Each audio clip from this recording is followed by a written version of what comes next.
Welcome to the WSJ Digital Network. I'm Wendy Bounds, and I am here to help you channel your inner patriot for the presidential inauguration. Now, for starters, for inspiration, we have pulled together some of the bold promises made on this historic day.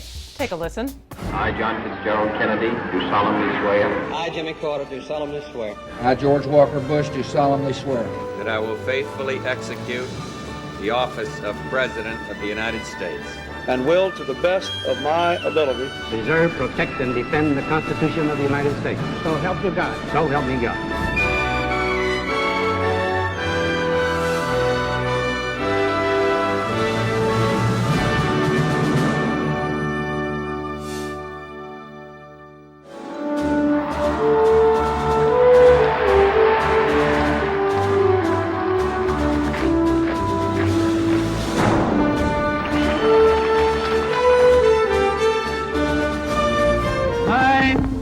Countrymen,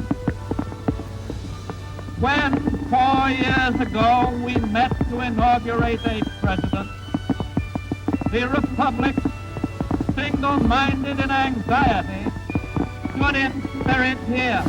And so, my fellow Americans, ask not what your country can do for you, ask what you can do for your country.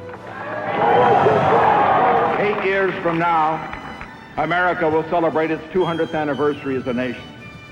And within the lifetime of most people now living, mankind will celebrate that great new year which comes only once in 1,000 years, the beginning of the third millennium. If we succeed, generations to come will say of us now living that we mastered our moment, that we helped make the world safe for mankind. This is our summons to greatness. Because we are free, we can never be indifferent to the fate of freedom elsewhere. You and I, as individuals, can, by borrowing, live beyond our means, but for only a limited period of time.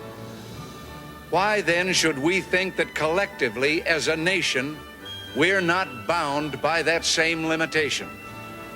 We must act today in order to preserve tomorrow. Our unity, our union, is the serious work of leaders and citizens in every generation. And this is my solemn pledge. I will work to build a single nation of justice and opportunity. We remain a young nation, but in the words of Scripture, the time has come to set aside childish things. The time has come to reaffirm our enduring spirit, to choose our better history, to carry forward that precious gift, that noble idea passed on from generation to generation, the God-given promise that all are equal, all are free, and all deserve a chance to pursue their full measure of happiness. Now, what's a president without a strong and, well, let's face it, fashionable first lady? Not everyone can be a Jackie O, but still, check out some of these inaugural gowns. The First Lady of the United States.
Lady of the United States.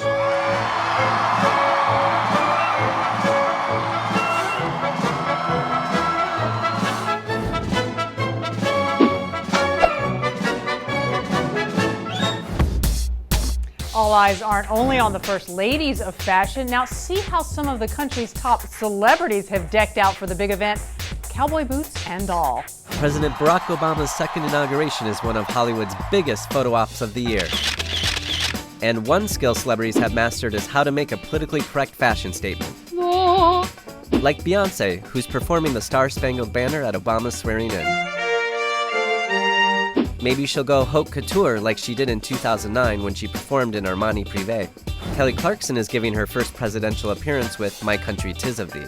What to wear? Perhaps she should take her cues from other stylish stars who have been there, done that. Why not something flashy, like this red silk Dior gown Anne Hathaway rocked at the 2009 Creative Coalition Ball? Or she could go more conservative like Jennifer Lopez did in a muted Marchesa dress. Scratch that. This probably isn't the time to be conservative. Mariah Carey had that all figured out when she sang at the neighborhood ball in a curve-hugging number that was on trend 4 years ago, and it still looks stylish. And celeb guys, listen up. In 2009, Kanye and Leo understood tuxedos will always be in.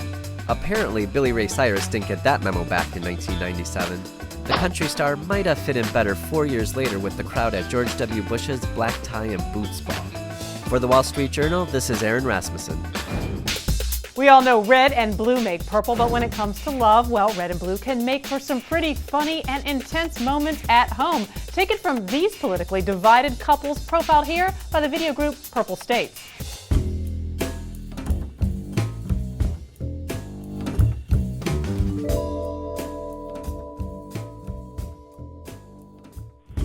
Okay. What's the next question? What are you feeling about the approaching inauguration? I'm excited about it. I mean, I worked to help Obama win, and I'm glad he won because I think the alternative would have been horrible for the country.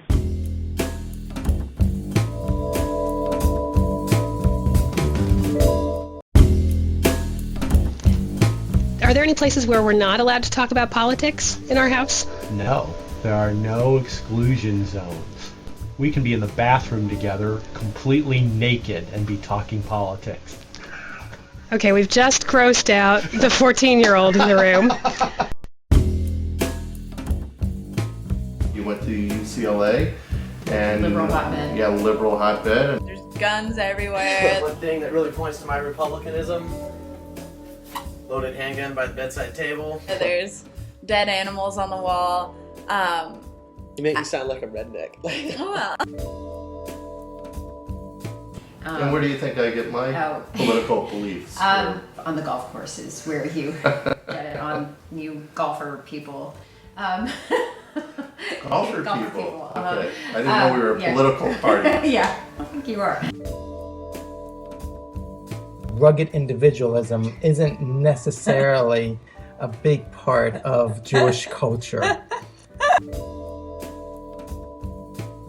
Did wait for Uncle Sam to tell you how to think, which way you walk, how to turn left.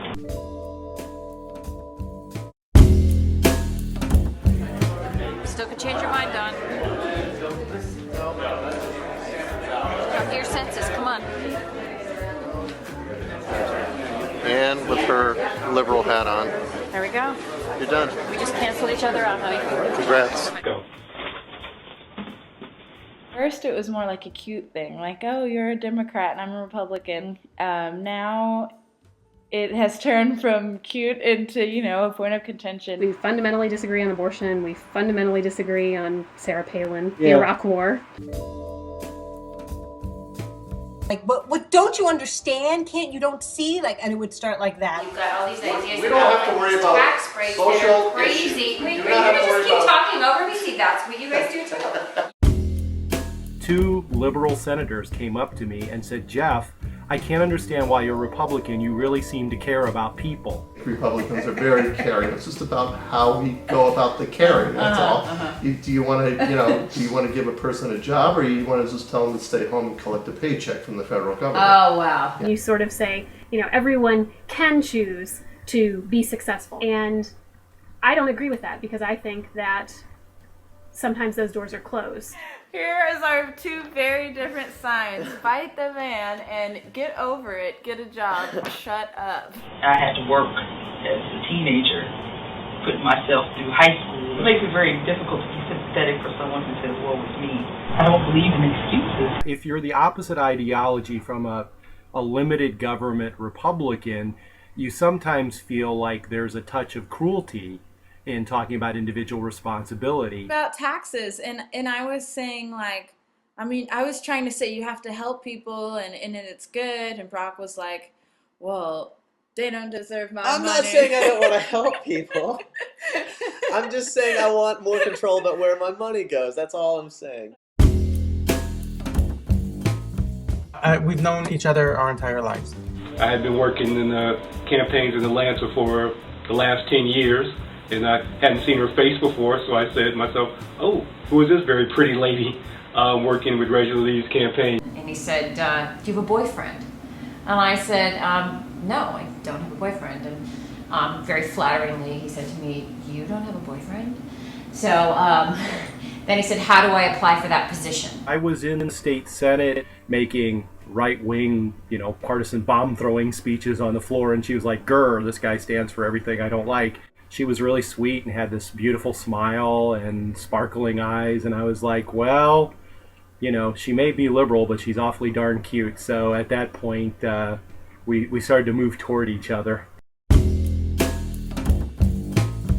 They were like, how it must be so difficult in the house together, because I said, well, you know what it is? David and I have the ultimate same goals. David wants people to be happy, wants people to be healthy and successful and to do well. He doesn't want people to be poor and suffering. He has a different path to get there. Whether you're red or blue at heart, enjoy the inauguration. At the very least, you may have the day off. I'm Wendy Bounds, and I'll see you next time.